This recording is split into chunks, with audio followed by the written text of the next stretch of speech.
Hello दोस्तों, कैसे हैं आप। वो रात शायद मेरी जिंदगी की सबसे अलग रात थी।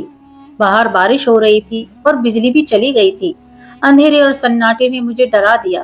खिड़कियों से आती हवा की सरसराहट किसी डरावने साए की तरह लग रही थी। मेरे दिल की धड़कनें तेजी से दौड़ने लगी। मुझे लगा जैसे मैं उस घर में अकेली हूँ। चारों तरफ सिर्फ सन्नाटा और अंधेरा है। मैं भागकर पापा के कमरे में गई। वहां मैंने पापा को चादर में कुछ करते हुए देखा तो मैं चौंक गई। मुझे देखकर पापा हड़बड़ाकर कहने लगे, क्या बात है, तुम इस वक्त मेरे कमरे में क्या कर रही हो। मैंने पापा को ऐसी हालत में देखकर कुछ नहीं बोल पाई। बस मेरे दिमाग में तरह तरह के ख्याल आ रहे थे। तभी तभी पापा ने जैसे ही चादर हटाया तो मेरे होश उड़ गए, क्योंकि चादर के अंदर तो जो मैंने देखा उसे देखकर मुझे यकीन ही नहीं हो रहा था। दोस्तों, यह मेरी जिंदगी की सच्चाई और शायद इसे सुनकर आप भी चौंक जाएंगे। कभी कभी तो मुझे भी लगता है कि अगर यह कहानी मैंने किसी और से सुनी होती तो शायद मैं भी इस पर यकीन नहीं कर पाती। मैं उस घर की बेटी हूँ जहाँ माँ के जाने के बाद सब कुछ बदल गया। उनकी जगह कोई नहीं भर सका। उस घर में बस मैं थी और मेरे पापा। मम्मी के जाने के बाद मुझे अपनी माँ की कमी बहुत खलती थी। जब मेरा ऐसा हाल था तो मेरे पापा का क्या हाल होता होगा। वह मेरी मम्मी के बिना कैसे रहते होंगे। लोग कहते थे उस घर की खिड़कियां देर रात तक खुली रहती हैं। बेटी जवान हो रही है और बाप की आंखों में खामोशी छाई रहती है। पड़ोस की औरतें धीरे धीरे कानों में फुसफुसाती थी, पता नहीं अंदर क्या होता होगा। एक ही छत के नीचे जवान बाप बेटी दोनों रहते हैं। शायद कुछ लोगों को हमारा अकेलापन नजर आता था और कुछ को हमारा रिश्ता शक की नजर से दिखता था। यह फुसफुसाहट दीवारों को चीरकर मेरे कानों तक पहुंचती थी और हर रात मुझे बेचैन कर जाती थी। मैं भी बदल रही थी।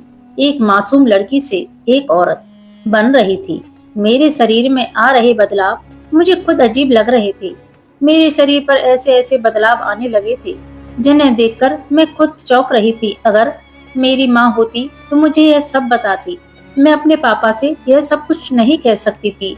जब मैं आईने में अपना चेहरा देखती तो मेरे मन में एक सवाल आता, क्या क्या पापा भी मुझे ऐसे ही देखते होंगे। यह सवाल मेरे भीतर एक तूफान की तरह उठता था। मैं कभी कभी खुद से नाराज हो जाती थी कि ऐसा मैंने क्यों सोचा, पर यह विचार मुझे परेशान करता रहता था। जब पापा दुकान से थक कर आते और चुपचाप मेरी तरफ देखते तो मेरे दिल में एक अजीब सी हलचल होती। मैं समझ नहीं पाती थी कि वो नजर सिर्फ चिंता की थी या कुछ और। उनकी आंखों में मैं कभी कभी मुझे अपनी माँ की परछाई दिखती और कभी कभी एक गहरी उदासी। मैं सोचती, क्या वो भी अकेलेपन से जूझ रहे हैं या फिर मेरी उनकी चिंता सताती है। वो रात शायद मेरी जिंदगी की सबसे अलग रात थी। बाहर बारिश हो रही थी और बिजली भी चली गई थी। अंधेरे और सन्नाटे ने मुझे डरा दिया। खिड़कियों से आती हवा की सरसराहट किसी डरावने साए की तरह लग रही थी। मेरे दिल की धड़कनें तेजी से दौड़ने लगी। मुझे लगा जैसे मैं उस घर में अकेली हूँ। चारों तरफ सिर्फ सन्नाटा और अंधेरा है। मैं भागकर पापा के कमरे में गई। वहां मैंने पापा को चादर में कुछ करते हुए देखा तो मैं चौंक गई। मुझे देखकर पापा हड़बड़ाकर कहने लगे, क्या बात है, तुम इस वक्त मेरे कमरे में क्या कर रही हो। पापा को ऐसी हालत में देखकर मैं कुछ नहीं बोल पाई। मेरे दिमाग में तरह तरह के ख्याल आ रहे थे। तभी पापा ने जैसे ही चादर हटाया तो मेरे होश उड़ गए, क्योंकि चादर के अंदर तो माँ की तस्वीर थी। फिर पापा ने पूछा, क्या हुआ बेटा, पर मैं कुछ नहीं कह पाई। मेरे होठ सिल गए और आंखों में आंसू आ गए थे। बस चुपचाप उनके पास बैठ गई। पापा ने मेरा हाथ पकड़ा। उनका हाथ गर्म था और उनकी चुहन में एक अजीब सी सुरक्षा महसूस हुई। सन्नाटा इतना गहरा था कि मेरी सांसों की आवाजें भी साफ सुनाई दे रही थी। मेरे होठ कांप रहे थे और मैंने धीरे से कहा, पापा, क्या आपको भी रातें अकेली लगती हैं। मेरी बातें सुनकर पापा चौंक गए और वह मेरी तरफ कुछ अजीब सी नजरों से देखने लगी। उनकी आंखों में मुझे कुछ बदलाव आने लगा। उनकी आंखें अचानक मेरी आंखों से टकराई। अंधेरे में भी उनकी आंखें चमक रही थी। कुछ पल के लिए मुझे लगा जैसे इस रात हमारी जिंदगी बदल सकती है। शायद आज वो भी अपने दिल की बात कहेंगे जो हम दोनों ही एक दूसरे से छुपा रहे थे। यह एक ऐसा पल था जहाँ हमारे बीच की सभी दूरियां मिट सकती थी।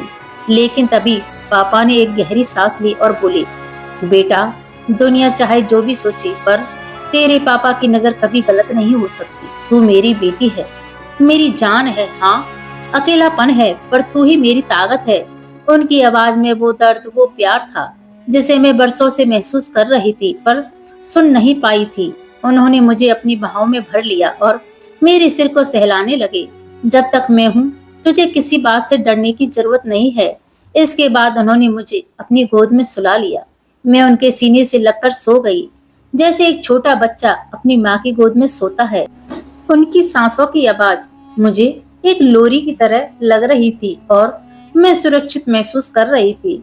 सुबह जब मेरी आंख खुली तो मैंने देखा कि पापा फर्श पर सोए हुए थे और मेरे ऊपर चादर थी। मेरी आंखें भर आई। मुझे समझ आया कि इन्होंने खुद की परवाह किए बिना मुझे आराम दिया था। उस दिन मुझे समझ आया कि लोग चाहे कितनी भी बातें करें, दुनिया चाहे कितना भी शक करे, लेकिन बाप बेटी का रिश्ता हमेशा सबसे पवित्र होता है।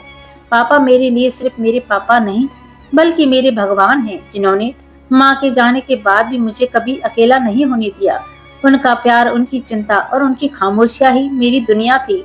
उस रात हमने सिर्फ अकेलेपन को नहीं, बल्कि दुनिया के हर सवाल और शक को हराया था। दोस्तों, आपको मेरी यह कहानी अच्छी लगी हो तो वीडियो को लाइक करें और हाँ, चैनल को सब्सक्राइब करना ना भूलें। धन्यवाद।